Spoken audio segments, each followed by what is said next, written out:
நிர்மலஸ்படிகாகிருதியும் ஆதாரம் சர்வ வித்யானாம் ஹயக்ரீவம் உபாஸ்மகே. நேயர்கள் அனைவருக்கும் அஸ்ட்ரோ KS ஐயங்காரின் பணிவான நமஸ்காரங்கள். மாத பலன் பராபவ வருஷம் சித்திரை மாதம் 14/4/2026 14/5/2026 வரலும் உண்டான காலகட்டம். பொதுவாகவே மாத பலன்னு சொல்லும் பொழுது மாத கிரகங்களான சூரியன், செவ்வாய், புதன் மற்றும் சுக்கிரனின் மாறுதல்களை வச்சு மாத பலன்களை சொல்லுவோம். இந்த மாதத்தில் வரக்கூடிய கோல்சாரம் என்ன, இந்த மாதத்தில் வரக்கூடிய அதாவது விசேஷமான தினங்கள் என்ன அப்படின்றத பார்ப்போம். முதல்ல இந்த மாதத்தினுடைய கோல்சாரம் அப்படின்னு பார்த்தாலேயானால் மேஷ ராசியில் சூரியனும் சுக்கிரனும் இருக்கா.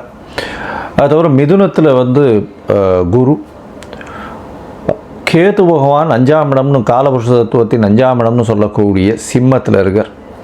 11ஆம் இடம்னு சொல்லக்கூடிய கும்பத்தில் ராகுவும், 3 கிரகங்கள் மீன ராசியில், அதாவது சனி, புதன் மற்றும் செவ்வாய், இந்த 3 கிரகங்கள் இருக்குது. ராகு கேத்துக்குள்ளே எல்லா கிரகங்களும் அடைபட்டு இருக்குது இந்த காலகட்டத்தில். அதனால் நிச்சயமாக பொருளாதார தடங்கள் இந்த மாதத்தில் இருக்கக்கூடிய வாய்ப்பு உண்டு. வியாபார தடங்கல்கள் வரக்கூடிய வாய்ப்புகள் உண்டு. எந்த ஒரு காரியத்திலும் எடுத்த காரியங்கள் அந்த அளவுக்கு வேகமாக நிறைவேறாது. அதனால் பொறுமையாக இருக்கிறது நிச்சயமாகவே நல்லது. இந்த சித்திரை மாதம் அந்த மாதிரி தான் இருக்குது. இந்த மாதத்தில் வரக்கூடிய மாற்றங்கள் என்ன, கோல்சாரங்கள் என்னென்ன அப்படின்னா, மாதம் பிறந்து 14ஆம் தேதி பிறக்கிறது. 20ஆம் தேதி அன்றைக்கே சுக்கிரன் மேஷத்திலிருந்து ரிஷபத்துக்கு போகிறார். அதற்கு பிறகு 23ஆம் தேதி 23/4/2026 புதன் மீனத்திலிருந்து மேஷத்துக்கு வரார். அதற்கு பிறகு மேஷத்திலிருந்து ரிஷபத்துக்கு போகிறார். இன்னைக்கு 9ஆம் தேதி 9/5/2026 அன்னைக்கு 10/5/2026 அன்னைக்கு செவ்வாய் மீனத்திலிருந்து மேஷத்துக்கு வரார். இந்த 23/4/2026 10/5/2026 வரையிலும் உண்டான நாட்கள் மிகவும் கடினமான நாட்கள். ஏன்னா போர் சூழக்கூடிய உருவாக்கம், ஏன்னா சனி செவ்வாயினுடைய தாக்கம் 2 பேருமே சேர்ந்து இருக்கக்கூடியது, தனித்து வேற இருக்காங்க, சுபர்கள் பார்வை இல்லை. அதனால் நிச்சயமாக கடல் வாணிபங்கள் கெடும், கடல் வாணிபத்தில் பெரிய இழப்பு ஏற்படும். அது தவிர இந்த கருப்பு திரவ பொருள், நெருப்பு சம்பந்தப்பட்ட பொருள், இது எல்லாமே பிரச்சனைகளில் சேரும். இந்த காலகட்டத்தில் ஒரு ஒரு தான் என்ற அகம்பாவத்துடன் இருக்கக்கூடிய பிரச்சனைகள் நிச்சயமாக நடக்கும். இருந்தாலும் 10ஆம் தேதிக்கு மேலே எல்லாமே சரியாகக்கூடிய, கொஞ்சம் கொஞ்சமாக மாறுதல்கள் வரக்கூடிய வாய்ப்புகள் இந்த மாதத்தில் இருக்குது. உலக பொருளாதாரம் நிச்சயமாக இந்த 23/4 10/5 வரலும் உண்டான காலகட்டத்தில் நிச்சயமாக பிரச்சனைகள் இருக்கும். அதனால் பொறுமையாக இருந்து கடந்து செல்வது தான் நல்லது. தேவையில்லாத செலவுகள் செய்யாமல் இருக்கிற விஷயத்தை கையில் வச்சுட்டு போகிறது தான் ரொம்பவுமே நல்லது. சரி, இந்த மாதத்தில் வரக்கூடிய விசேஷ தினங்கள் அப்படின்னு பார்க்கும்பொழுது, இந்த மாதத்தில் பார்த்தேனால் 14/4 வருஷப்பருப்பு, அதாவது பராபவ வருஷம் பிறக்கிறது. அதற்கு பிறகு பார்த்தேனால் 17ஆம் தேதி அமாவாசை, சித்திரை அமாவாசை. அது மிகவும் முக்கியமான அமாவாசை. பித்ருக்களுக்கு உண்டான விஷயங்களை செய்ய வேண்டிய கட்டாயம். அதற்கு பிறகு 20/4/2026 அன்னைக்கு அக்ஷய திருத்தியை, அதாவது அமாவாசையிலிருந்து 3ஆவது நாள் திருத்தியை, 3ஆவது நாள் பிரதமை துதியை திருத்தியை, 3ஆவது நாள் பார்த்தேனால் வளர்பிறை திருத்தியை 3ஆவது நாள்ன்றதுனால அக்ஷய திருத்தியை மிகவும் நல்ல விஷயம். எந்த ஒரு பொருளை வாங்கினாலும் மறுபடியும் வாங்கக்கூடிய வாய்ப்பு, வீட்டில் சுபிக்ஷம் கூடும்னு சொல்லுவாங்க. வீட்டுக்குண்டான பொருட்களை வாங்குவது மிகவும் நல்லது. அதற்காக போய் நீங்கள் தங்கம் தான் வாங்கணும், வெள்ளி தான் வாங்கணுன்றது இல்லை. துவரம்பருப்பு, வெல்லம், இந்த மாதிரியான உப்பு, இந்த மாதிரியான வளரக்கூடிய விஷயங்கள், வீட்டுக்கு தேவைப்படும் விஷயங்களை வாங்குவது மிகவும் நல்லது. அதற்கு பிறகு பார்த்தீங்கன்னா 22/4/2026 தேதி அன்னைக்கு ராமானுஜர் ஜெயந்தி. ராமானுஜர் அவதரித்த நாள். சித்திரை மாதம், திருவாதிரை நட்சத்திரம், ஸ்ரீபெரும்புதூரில் மிகவும் ஏற்றமாக இருக்கும். ராமானுஜர், அதாவது ராகு கேதுவின் தோஷம் இருக்கிறவா ஆதிசேஷனின் அவதாரம்னு சொல்லக்கூடிய ராமானுஜனை சேவிச்சுன்னு வந்தாலே நிச்சயமாக அந்த ராகு கேதுவின் தோஷம் நீங்கும். மிகப்பெரிய மகான், மிகப்பெரிய மாற்றங்களை ஏற்படுத்தியவர். அதனால் அவரை சேவிச்சுட்டு வர்றது மிகப்பெரிய ஏற்றம். இந்த மாதம் 23/4/2026 அன்னைக்கு வாஸ்து புருஷன் கண் விழிக்கும் நாள். சித்திரை மாதத்தில் ஒரு 1.5 மணி நேரம் வாஸ்து புருஷன் கண் விழிக்கிறார். அவர் வந்து கண் விழிக்கும் போது அதாவது 18 நிமிஷமாக 5-18 நிமிஷம் பிரிச்சுக்கிறார். முதல் 18 நிமிஷம் தன்னுடைய கண் விழித்து காலை கடன்களை பண்ணுறது, அதற்கு பிறகு ஸ்நானம் செய்து, அதற்கு பிறகு அதாவது சாமி கும்பிட்ற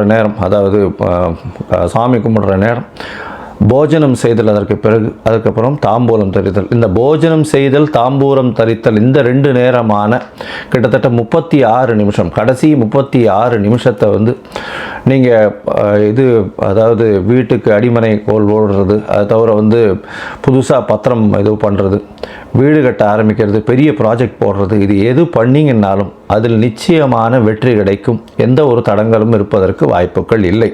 இதில் உங்களுக்கு வந்து அதாவது கால நேரம் எதுவும் பார்க்க தேவையில்லை. அந்த வாஸ்து புருஷன் கண் விழிக்கும் நேரமான 8:04 காலையில் 8:04 AM-லேருந்து 9:34 AM, காலை 8 மணி முதல் 9:34 வரை அப்படின்னு வச்சுக்கோங்க.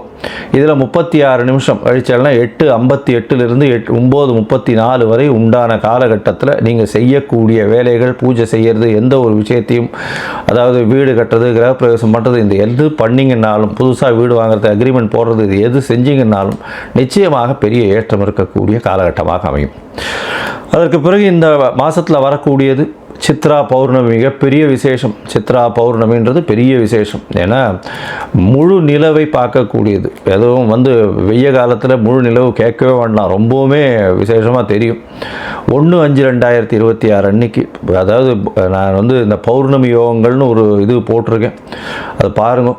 விசேஷமான காலகட்டங்களாக இருக்கும் அன்றைக்கி பௌர்ணமியில், ரொம்பவுமே ஏற்றமான காலம். அதை தவிர பார்த்தீங்கன்னா சித்ரா பௌர்ணமி அன்னைக்கு அழகர் ஆற்றுல இறங்குறது ரொம்ப பெரிய விசேஷம். மதுரையிலலாம் வந்து கள்ளர்கள் ஆற்றுல இறங்கும்போது கூட்டம் சொல்லவே வேண்டாம். அதுவும் அடிக்கிற வெயிலுக்கு அதுக்கும் இருந்தாலும் அந்த இதுலேயும் வந்து கூட்டங்கள் அலமோதும். 4/5/2026 அன்னைக்கு அக்னி நட்சத்திரம் ஆரம்பம். அதாவது பரணி 3ஆம் பாதம் சூரியன் வரும்பொழுது அக்னி நட்சத்திரம் ஆரம்பிக்கிறது. ஒரு 21 நாள் 28 நாள் வரலும் இருக்கும் இந்த அக்னி நட்சத்திரம். முடிவு வந்து வைகாசி மாதத்தில் வரும், அதை அப்போ பார்ப்போம். சரி, இந்த மாதத்தில் ஒரு ராசிக்கும் மேஷம் முதல் மீனம் வரை எப்படி இருக்குது அப்படின்றத பார்க்கலாம். அதற்கு முன்னாடி உங்களுக்கு வந்து அஸ்ட்ராலஜிக்கல் கன்சல்டேஷன் தேவையாக இருந்ததேனால் நீங்கள் வந்து எனக்கு ஃபோன் பண்ணுங்க. கீழே ஸ்க்ராலிங்கில் நம்பர் போயின்னு இருக்கும், அதுக்கு ஃபோன் பண்ணுங்க. ஃபோன் பண்ணிவிட்டு உங்களுடைய date, time, place of birth, உங்களுடைய பெயர், தாய் தகப்பனார் பெயர் வரலும் கொடுங்க.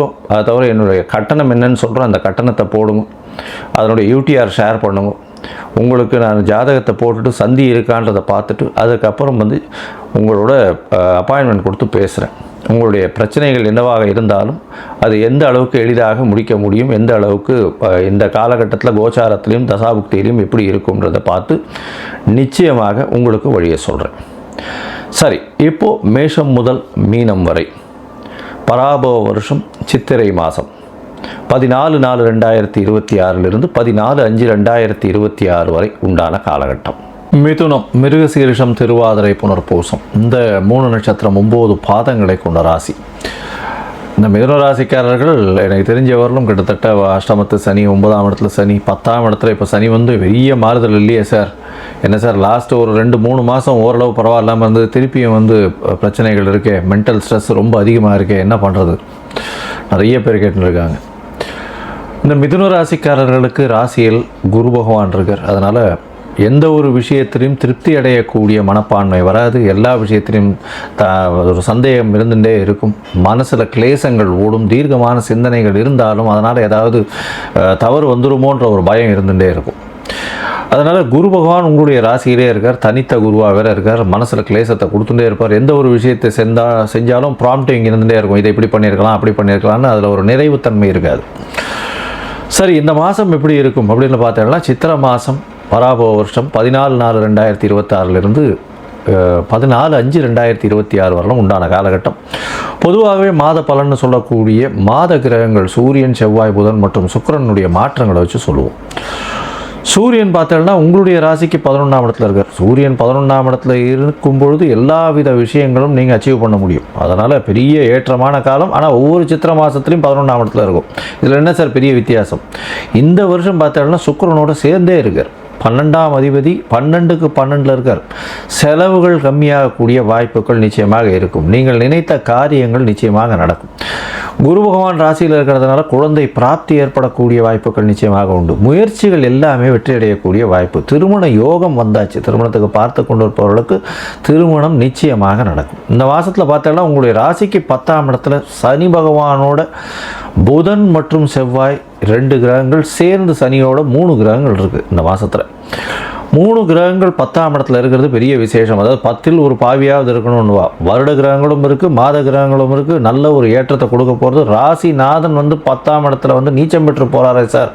நீச்சம் பெற்ற புதன் அதிகமான கல்வியை கொடுப்பார். உங்களுக்கு ட்ரேடிங் செக்மெண்ட்டில் பெரிய ஏற்றம் கிடைக்கக்கூடிய வாய்ப்பு, தொழிலில் பெரிய மாற்றங்கள் வரக்கூடிய வாய்ப்பு. இந்த காலகட்டத்தில் அக்கௌண்ட்ஸ் ஜாபில் இருக்கிறவங்க, என்ஜினியரிங்கில் இருக்கிறவங்க, சாஃப்ட்வேரில் இருக்கிறவங்க, அவங்களுக்கெல்லாம் திடீர் பணம் வரும். அக்கௌண்டிங்கில் இருக்கிறவங்களுக்கெல்லாம் சார்ட் அக்கௌண்டன்ஸ் அந்த மாதிரியான விஷயங்கள் இருக்கிறவங்களுக்கெல்லாம் பெரிய ஏற்றம் கிடைக்கக்கூடிய காலகட்டமாக அமைய போகிறது.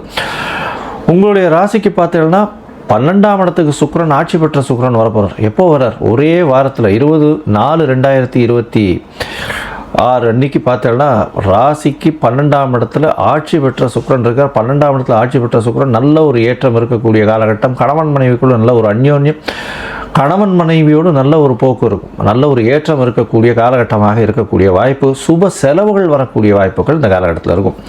அதோடு பார்த்தோம்னா உங்களுடைய ராசிநாதனும் 23/4/2026 அன்னைக்கு 11ஆம் இடத்துக்கு வந்துள்ளார். நீங்கள் நினைத்தது அத்தனையுமே நடக்கும். கவலைப்படவே தேவையில்லை.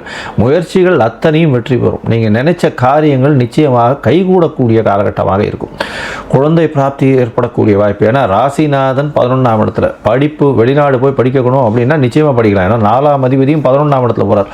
போஸ்ட் கிராஜுவேஷன், PhD இந்த மாதிரியான விஷயங்கள் பண்ணுறவாடுகள்லாம் நல்ல ஒரு ஏற்றமான காலமாக அமைய போகிறது. இந்த மாதத்தில் பார்த்தீங்கன்னா உங்களுடைய ராசிக்கு 12ஆம் இடத்துலையும் புதன் வரார். எப்போ வரார் அப்படின்னா 9/5/2026 அன்னைக்கு 12ஆம் இடத்துக்கு வந்துடுறார். ராசிநாதன் 12ஆம் இடத்துல இருக்கிறதுனால சிறு சிறு செலவுகள் வரும், மன கிளேசங்கள் வரும். என்னென்னா ஏதாவது ஒரு விஷயத்தில் நம்ம ஃபெயில் ஆகிடுவோமோ அப்படின்ற மாதிரி மன கிளேசம் இருக்கும். கவலைப்பட வேண்டாம். ஆட்சி பெற்ற சுக்கிரனோடு இருக்கிறதுனால நல்ல ஒரு ஏற்றம் இருக்கும். செவ்வாய் பகவானும் 11ஆம் இடத்துக்கு வரார். 11ஆம் அதிபதி 11ஆம் இடத்துல இருக்கக்கூடிய காலகட்டம். 10/5 11ஆம் அதிபதி 11ஆம் இடத்துல இருக்கார். நல்ல ஒரு விசேஷம், கேட்கவே வேண்டாம். எந்த காரியத்தை தொட்டாலும் நிச்சயம் நடக்கும். 2வது திருமணத்துக்கு பார்த்து கொண்டிருப்பவர்களுக்கு நிச்சயமாக 2வது திருமண வாய்ப்புகள் இந்த காலகட்டத்தில் அமைய போகிறது. மொத்தத்தில் பார்த்தோம்னா மிதுன ராசிக்காரர்களுக்கு பெரிய ஏற்றம் கிடைக்கக்கூடிய காலகட்டம். முயற்சிகள் எல்லாமே வெற்றி பெறும். 3வது இடத்தில் கேது பகவான் இருக்கிறதுனால சிறு சிறு தடைகளோட வெற்றிகள் நிச்சயமாக வரும். தீர்க்கமான சிந்தனை இருக்கும். குரு பகவான் இருக்கிறதுனால குழந்தை பிராப்தியும் இருக்கும். திருமணத்துக்கு பார்த்து கொண்டிருப்பவர்களுக்கு திருமணம் வாய்க்கக்கூடிய வாய்ப்பு உண்டு. 11ஆம் இடம் வலுப்பெறுறது. இந்த மாதம் உங்களுடைய லாபஸ்தானம் வலுப்பெறதுனால எந்த ஒரு தொழிலும் பெரிய லாபத்தை அடையக்கூடிய வாய்ப்புகள். அதை தவிர மூத்த சகோதரர்கள் மூலியம், சகோதரிகள் மூலியமாக ஆதாயம் அதிகக்கூடிய வாய்ப்புகள். அதை தவிர ரியல் எஸ்டேட் மூலியமாக அதீதமான பணம் வரக்கூடிய வாய்ப்புகள். கம்ப்யூட்டர், சாஃப்ட்வேர், ஹார்ட்வேர் என்ஜினியர்ஸுக்கெல்லாம் பெரிய ஏற்றம் கிடைக்கக்கூடிய வாய்ப்புகள். அது தவிர ராசிநாதன் 10ஆம் இடத்துல நீச்சம் பெற்றிருக்கிறதுனால சில தொய்வு அதாவது இருக்கும். 23/4 வருடம் பார்த்தீங்கன்னா மனசுக்குள்ள ஒரு தொய்வு இருக்கும். ஏன்னா என்னடா இது, எது எடுத்தாலும் முன்னே போக மாட்டேன்றதேன்னு ஒரு மனசுக்குள்ள ஒரு தொய்வு இருக்கும். ஏன்னா 10ஆம் இடத்துல நீச்சப்படுறார். அவரே 11ஆம் இடத்துக்கு சூரியனோட சேர்ந்து இருக்கக்கூடிய காலகட்டம். 23/4 பார்த்தோம்னா நல்ல ஒரு ஏற்றம் இருக்கக்கூடிய வாய்ப்புகள் நிச்சயமாக இருக்கும். கவலைப்படவே தேவையில்லை. இந்த மாதத்தில் நீங்கள் சில நாட்கள் விளக்கணும். அந்த சில நாட்கள் அப்படின்னு சொல்லக்கூடியது சந்திராஷ்டம நாட்கள். அந்த சந்திராஷ்டம நாட்கள் சந்திர பகவான் 8ஆம் இடத்துல சஞ்சரிக்கும் பொழுது உங்களுக்கு மன கிளேசத்தை அதிகமாக ஏற்படுத்துவார். அதனால் சந்திரன் 8ஆம் இடத்துல எப்போ இருப்பார்னு பார்த்தோம்னா 8/5/2026 10/5/2026 வரலும் உண்டான நாட்கள். இந்த காலகட்டத்தில் புதிய முயற்சி வேண்டாம், வெளியூர் வெளிமாண்ட பிரயாணம் வேண்டாம்னு சொல்கிறோம். ஒருவேளை பண்ண வேண்டிய கட்டாயம் இருந்ததே ஆனால் நீங்கள் எடுத்த காரியத்தை அந்த நாளில் தான் பண்ணி ஆகணுன்ற கட்டாயம் இருந்ததுன்னா சந்திரனுக்கு உண்டான எளிய பரிகாரம், அருகில் இருக்கக்கூடிய கோவிலில் அபிஷேகத்துக்கு பால் வந்து கொண்டு போய் கொடுங்க. அதாவது பசும்பால் கொடுத்துட்டு வாங்க. உங்களுக்கு வரக்கூடிய வந்த பிரச்சனைகள் எல்லாமே விலகும். அதுவும் சந்திராஷ்டமத்தின் தாக்கத்தினால வரக்கூடிய பிரச்சனைகள் நிச்சயமாக விலகும். சரி, இந்த மாதத்தில் உங்களுடைய தசாபுக்தி அந்த அளவு விசேஷம் இல்லைன்னா என்ன பண்ணுறது? அருகில் இருக்கக்கூடிய லக்ஷ்மி நரசிம்மரை போய் வேண்டுங்க. லக்ஷ்மி நரசிம்மரை போய் சேவிச்சுட்டு பானகம் பிரசாதம் வச்சுட்டு துளசி மாலை ஒன்று போட்டுட்டு வாங்க. உங்களுக்கு வரக்கூடிய எல்லா விஷயத்திலிருந்தும் நிச்சயமான ஒரு பெரிய மாற்றங்களும் ஏற்றங்களும் இந்த மாதம் வந்தே தீரும்.